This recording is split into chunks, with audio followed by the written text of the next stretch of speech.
So, let's see, let's start off with section 2.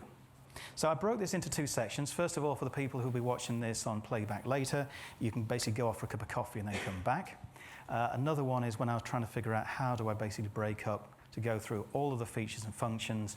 And as you notice already, I've gone through quite a bit, and there's got to be a sort of break. So we'll go through. For those looking at the screen, you may notice there's some little grey squiggles. Unfortunately, the greys don't work too well on the projector. But what we're trying to do here is show you the approach we've got to basically what we refer to as default configurations. So when you take RHEL and you're going to install it, you have a choice. So if you're just going to use your normal kickstart scripts, or you've got an image, that's fine. But if you're going to basically decide from the first second you power it up, what's this going to be used for?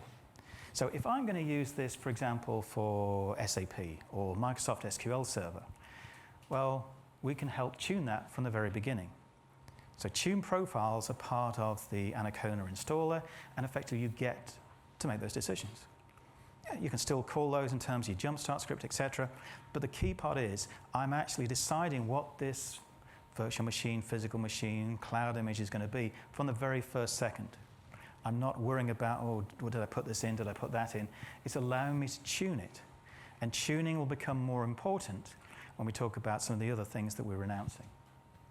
System roles are going to cover in a little bit more detail as we move through, but it's effectively a way of configuration automation remaining static between major version numbers. So from RHEL 6 to RHEL 7 to RHEL 8.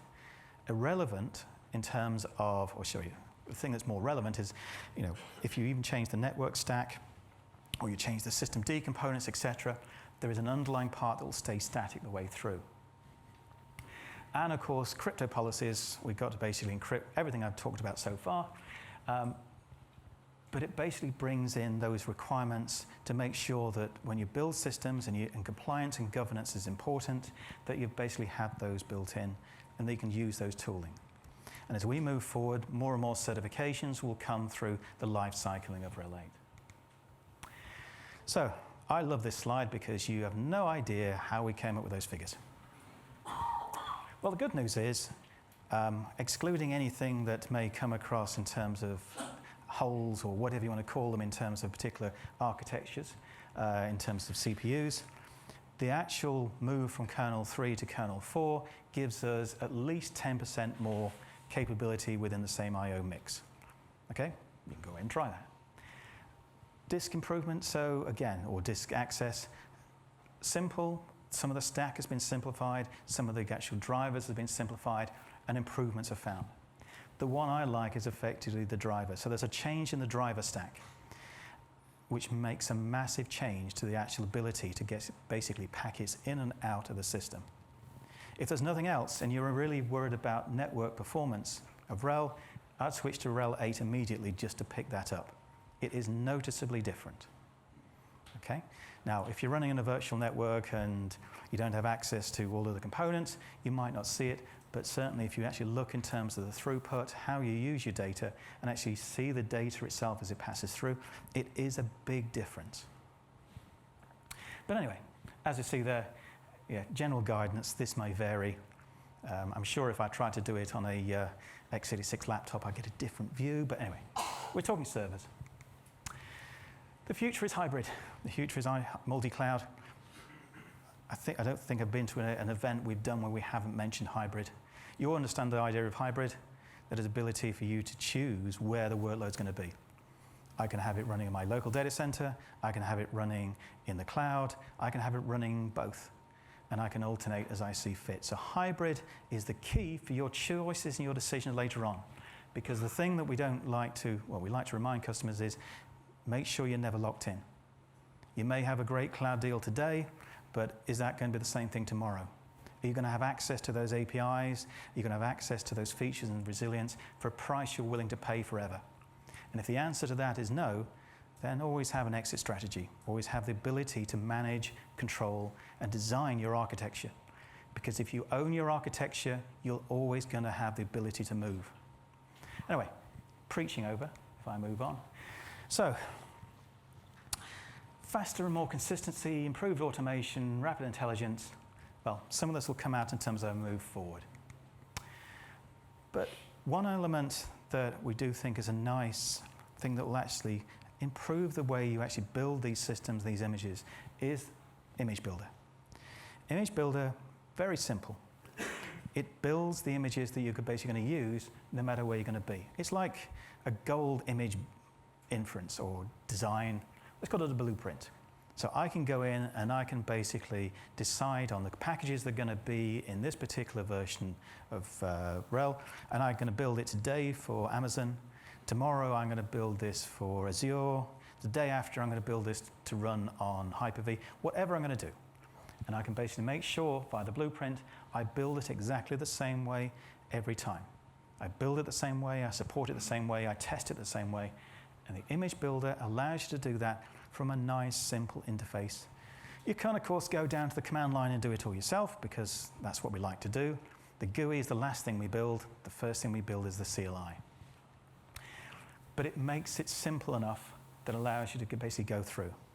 I'm going to talk about the web console as I go through, but it's the ability for someone to basically build it who isn't necessarily a Linux admin first and foremost. Yes, I'm going to mention the heresy later on, someone who just does Windows. What you can't see here is the other vendors, because unfortunately that's also in a light grey. But you'll see on the left-hand side there effectively what the image builder looks like. You'll go through the system, you'll select your components. So I'm going to, in this instance here, we're selecting Marimba, rsync, and then basically I click on build, and behind the scenes it'll put together all the dependencies based on that, the minimum kernel, and it'll basically come back within a few minutes. I would recommend building this in a VM as opposed to on a, should we say, a bare iron box, mainly because it's going to go off for a while and you might as well do something else while it's doing it. Those systems will be optimized. As soon as you've built them, you can basically go through and do whatever else you need to them, but it gives you that ability to build the systems reproducibly every time. It also works for whatever platform, and if you want to build as a tarball, etc., you've got those options through it. But it's options, and that's important when you actually look in terms of making sure that you can build, run, etc. So the image builder itself, just to give you a little bit more in terms of build out, you can take the content that we provide, you can add your own content, but also third-party components as well. So when you're building a system, very straightforward to think about, I'm actually building a package, a solution that I'm basically going to deploy, and I've picked up everything it needs to be at the right time. There is, of course, a REST API, so effectively you can basically do things based on when it does things. And those installers allow you to think about the different approaches you've got. So if you've got a disconnected environment and the only way to install it is via a DVD or an ISO, you can do so. Those content systems you can then basically store in satellite, and then basically whenever it sees the particular system you're trying to build, you're always going to build it the same way. Reproducible. Yeah, I've mentioned that a few times already, but the image builder allows you to take that forward. It's going to just give you more time when you're looking at building these systems. So, system roles. System roles, they might appear to be new, but they're not. What we've done is we've added the next layer of automation on top. So what is a system role? So a system role effectively is a set of policies that goes from one set of the major operating systems to another set. It allows you to do it so your automation doesn't need to change, but you can still keep all your components the same, like for example, the providers themselves. Don't have to use, obviously, Ansible to do so, but obviously this is the way we've designed, and the policies, etc., are basically part of it to do it. The playbooks are built in, and therefore you can use. So what does it look like? So this is probably a better way to actually describe what system roles are. So we have our playbooks on the left-hand side there, and the roles, and we can look at, for example, if we take, say, what RHEL 6 brought in, which is roles against network, storage, and NFS. Those same roles basically are kept as we move through to 7 to 8. So we have a list of roles over here, and those are things that I'm basically controlling, I'm managing. And that's effectively where the automation I'm adding to the system. And I then have a targeted role. So those roles are now allowing me to basically tune to manage that system as I go forward. we're going to do more and more with roles as we move on through the life cycle of RHEL 8. So roles are a way that we think we can actually provide more capabilities within the automation, but allowing you to control and manage as actually we go through the whole life cycle of the system. So we talked about the components here in terms of the containers. We talked about hybrid cloud on the left-hand side there. We talked about some of the innovations that we're bringing through, and we'll cover a few more in the next sessions anyway. We've talked about the developer, literally in broad terms, but what we're trying to do is make it easier for them to use. We've basically given them the tools to be able to access and build systems that meets their needs. So therefore, the user is the king as far as we're building. And we all can tie this together by basically using Ansible to do the automation. So the automation itself is now being automated further and further and further. We want you to do one task once and then keep reusing that capability as you move on. So, security. Obviously, security has to be covered. And the good news is there's a couple of slides on security. So, the actual design process itself should be quite straightforward. You should have seen that we've done this before in terms of design, build, run, manage, and adapt. We're constantly looking because we're building with security in mind. And now everyone will think that, doesn't everyone build with security in mind? But the whole purpose behind it is basically to say that security is probably the most important thing when you turn a distribution for Linux from just being something you get off the front of a magazine to something you run in your data center and you trust it. So we spend a lot of time making sure that everything we can do, bugs are fixed as soon as possible, security features are added that makes it easy for you to manage the environment, but also security becomes part of a whole holistic approach. So here you'll see that we've mentioned, if you're going to use things like Active Directory via IDM, making sure that whole environment is actually secure as possible, so that you can have one single authentication authorization source, which we basically then incorporate into tools that I'm going to cover in a second, which is the web console.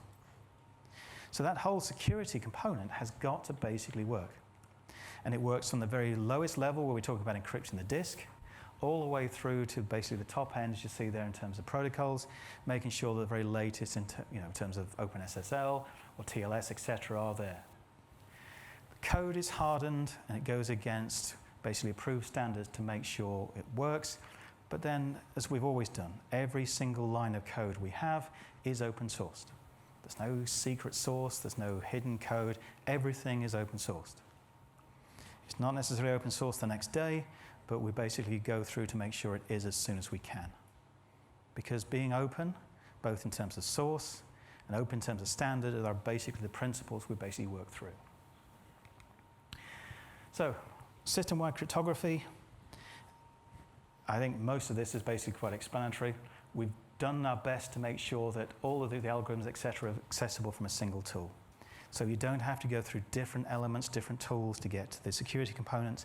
They're actually there and easily accessible.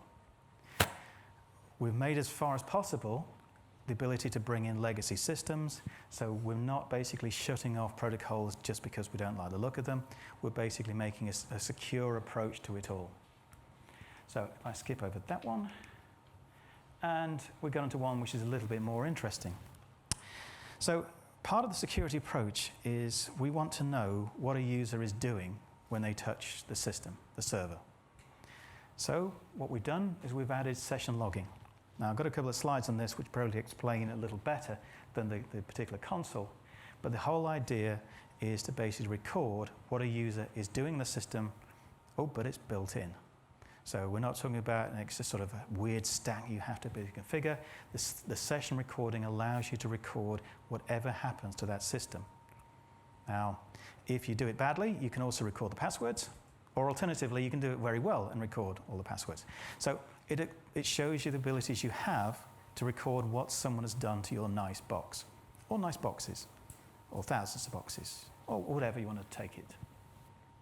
So, talking about the guidelines. So I've done a nice little diagram to try and describe what we do. So if you've got one box, you can just basically SSH into it, and everyone's knowing, you just go through the log and the histories, and you can figure out what you've done. or try and hide what you've done in case you've done some things I've done in the past. But anyway, we'll leave that one. More programmatic approach is I actually want to look at the login itself. So what does the session recording do? So from the user's point of view, I SSH into the system, and effectively that causes my login. My login, of course, if you look, lovely acronyms we have here, PAM, Pluggable Authentication Module, that's been around for quite a long time, but it allows me to choose behind the scenes whether I'm using LDAP or Active Directory or whatever it might be. Talking to the security module, and effectively I'm now logging in as I would normally do, which actually is a wrapper for tlog. Now tlog is effectively now that everything I now do is basically going through a wrapper that basically says, okay, I can be whatever shell I want, but I can now start to understand that I now can see, I can fork off the information I'm getting. So I have my shell, I've gone through serial or I've gone for bash, etc. And I'm now basically logging the system in terms of what goes in syslog and what goes into journal. And I basically also see the word that I keep avoiding not talking about, but I will very shortly, I'm honest, is to cockpit, which is the new web console. And I also have a CLI as well.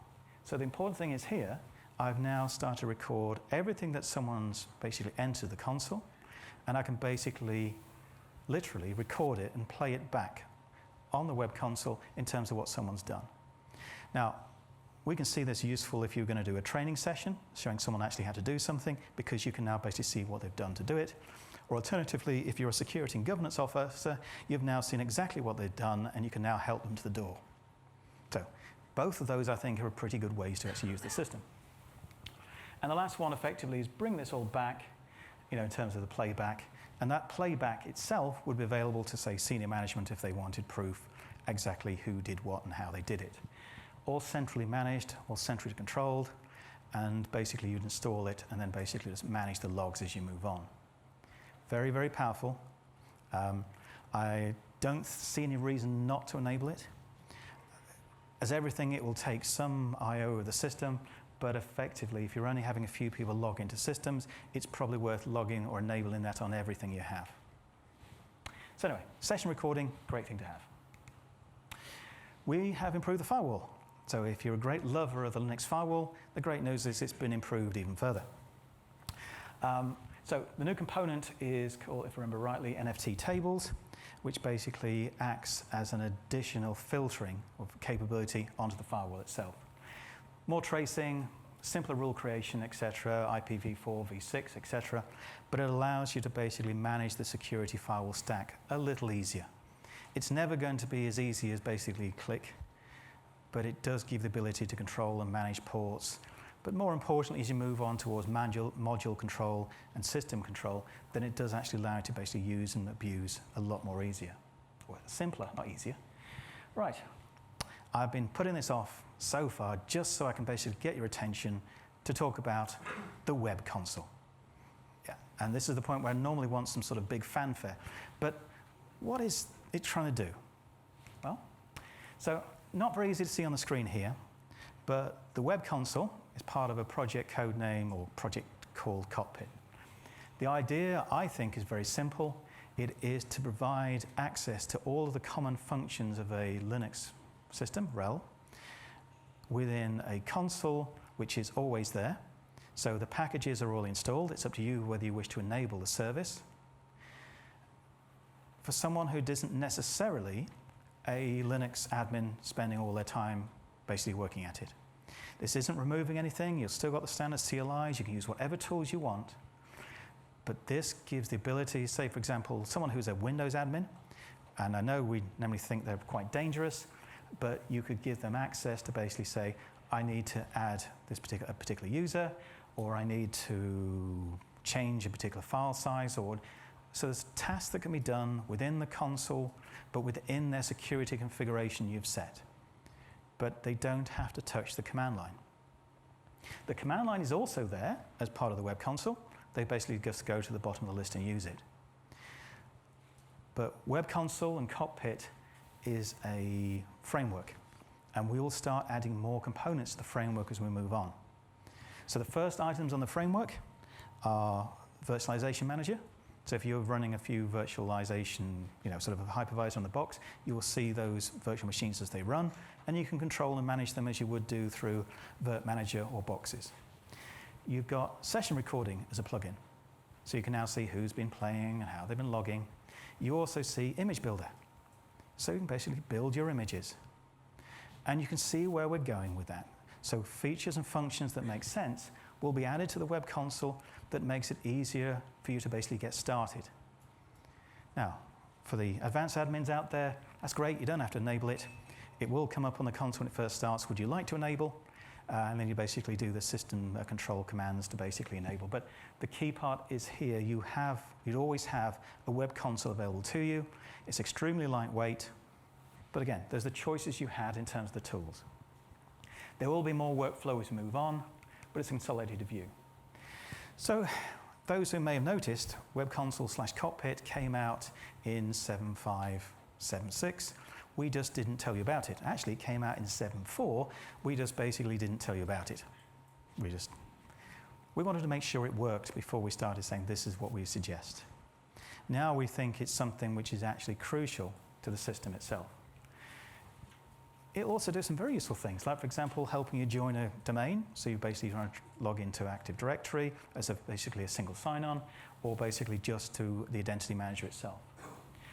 It can control your network-bound disk encryption, which I remembered earlier in terms of Clevis and Tang. And I mentioned already in terms of virtual machines. And you can basically add storage, etc. It's very easy to add iSCSI. You can just basically type in the initiator. You can do all of those. It also has the latest thing in terms of, for example, video. That was another company we purchased it's about 2 years ago, and we've taken their code and we've made that open source. That allows me to start thinking from a standard volume, actually to basically compress, but basically doing smart compression, so I can make sure I'm not basically using more blocks than I need to, and that's built in to RHEL. So what we're trying to do here is we put more features and functions that make sense in the kernel and the surrounding libraries to make it easier and simpler, more reproducible, more agile, that makes it basically the end user want to start using this as soon as they can. So we're not giving up anything.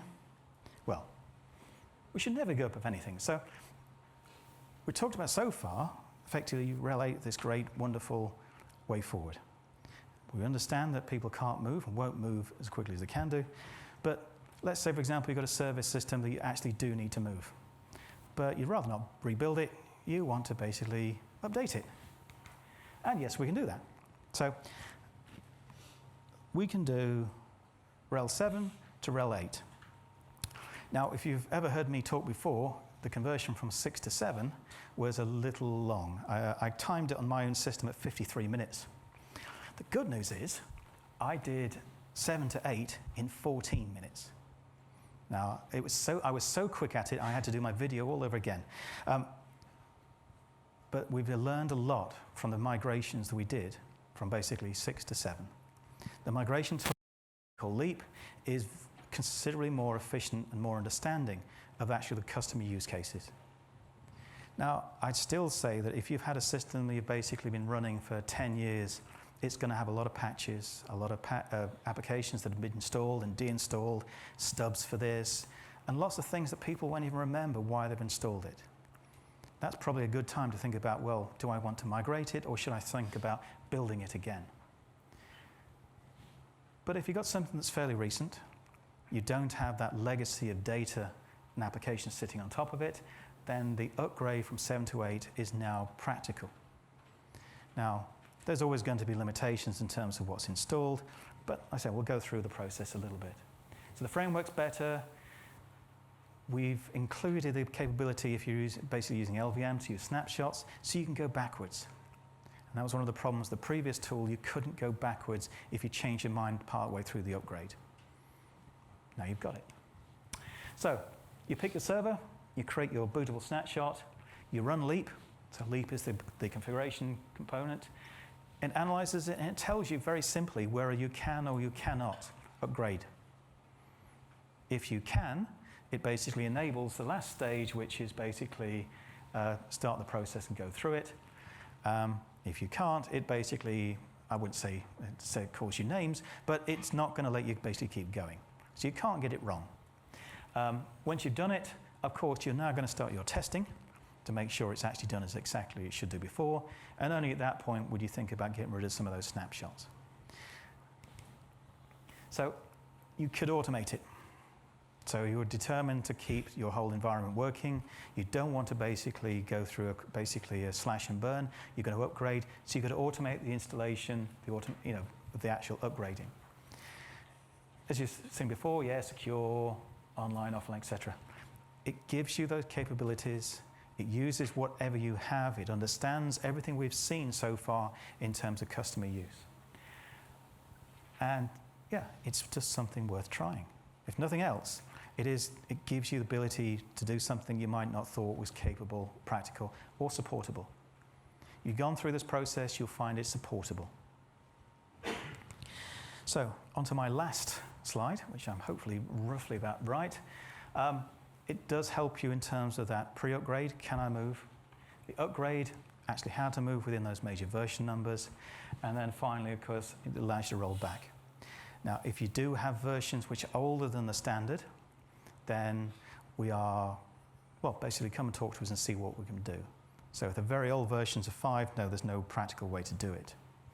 But if we're talking about you're on, say, early versions of 7, then there are things we can do in terms of help, in terms of the move, the migration. And let's say, for example, you were looking at, you have some other things in your estate which aren't RHEL, then we do have ways to basically bring some of those back into the fold.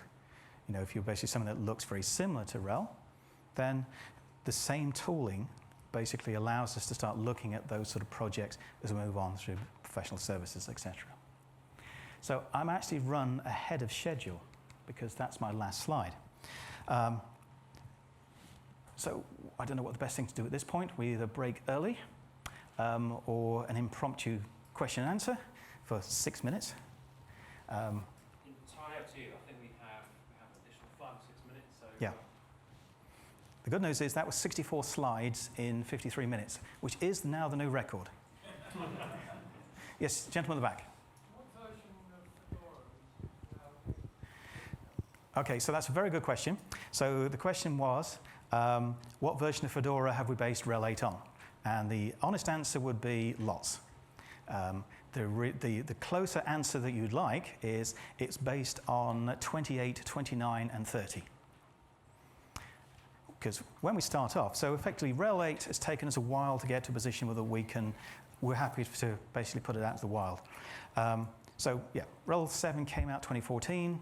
We're now obviously, effectively 5-6 years into its life cycle. RHEL 8 we've started 2 years ago. So we took the first hit obviously around 27, 28. We then basically, before the alpha came out, we took a snap again at about 29, and we were then running, basically looking at effectively almost the finishing solution, what was in 30, what do we need to change. So effectively, I'd like to say 28, 29, but officially, I suppose we wouldn't run tied for one particular version number. But 28, 29, I think, was my final answer. Anything else? Yes. Oh, yes, gentleman on the left-hand side here. Is Image Builder a rebranded Composer? Yeah, so the question was, is the image, yes, basically, Image Creator, is it a rebrand? It originally was under the projects as Composer, which is WellSpot, but also we've thrown in Lorax as well. And Lorax is, I love some of these programs I mentioned. It's one of these that I didn't think we would actually get it into the production version in time, because there was an awful lot of work to make, the particular images, say for example, the disk image, ISO, DSO, let alone the actual images for, say, EC2 would work in time. So lots of work's gone in. I would say do play with it. Really push it to what you can do. If you're going to build on a system, don't do it on a 2 GB, 1 vCPU system. Throw some memory at it. Give it a real good chunder, just to basically get it to do what you want it to do, and then see what happens. I tried to do it on a very small VM on a laptop, and about 2 days later it finished a 200K task. So I thought, no, I'll try again. did it on my own 32 gig system at home, and it took about 2 minutes. So yeah, memory. Yes, another gentleman was over here. So I see XFS is still the file system of RHEL. Is there functionality to shrink XFS volumes? So the question was, in terms of XFS, is there a capability to shrink it? We don't provide an XFS shrinking toolkit. What I would suggest is placing a request for enhancement. I have seen that come up a few times, but there aren't enough people who have really pushed for that to make it look as a worthwhile thing. I thought it's going to be a nasty question about other file systems, so you're doing well there. Oh, we've got two gentlemen at the front there, so which would like to go first? Just on the image builder again, can you seed that configuration with the existing Kickstart file? So can you use an existing Kickstart file for the image builder? I think you can. I've not played with that one yet. I do remember seeing as part of the blueprints you can pull in different component files, so I would suspect you can, but I would go away and look at it. Yes. Gentleman next to you. If the minor releases are absolutely to date, is there any other logic that qualifies bumping the version of the minor version? Or is it just, it's this date? So we hope, we do have a type, so I'll just read the question. So version numbers, effectively, we've got a major number coming out at a certain time, we've got minor numbers coming out at a certain time. Why would you bother to upgrade? If that's close enough. Why, you said they were absolutely on date, as though you wouldn't be waiting for any other features. Okay, so the plan is, so the intent is, as far as the timings are concerned, we will have the major numbers that will come out every 3 years, and the minor versions every 6 months or so. What we've done previously is when certain major features we wanted to get into the small version numbers have come out, we've actually delayed the service pack until those are ready. The intention now is all of the development teams have a date when they have to be ready to go into a certain service pack. They will do their best to get into that version number, but we don't want to delay all the features and functions that target a certain pack unnecessarily. So the idea is that you'll know when it's coming out. We want to make sure that everything we put in there is going to work. We're not going to put in there something just because we're trying to get to an arbitrary date. It's got to make sense, it's got to work, and it's got to have gone through our QA process. Okay, so with that, I'd like to thank everyone, and we'll see you back in 10 minutes after the coffee break.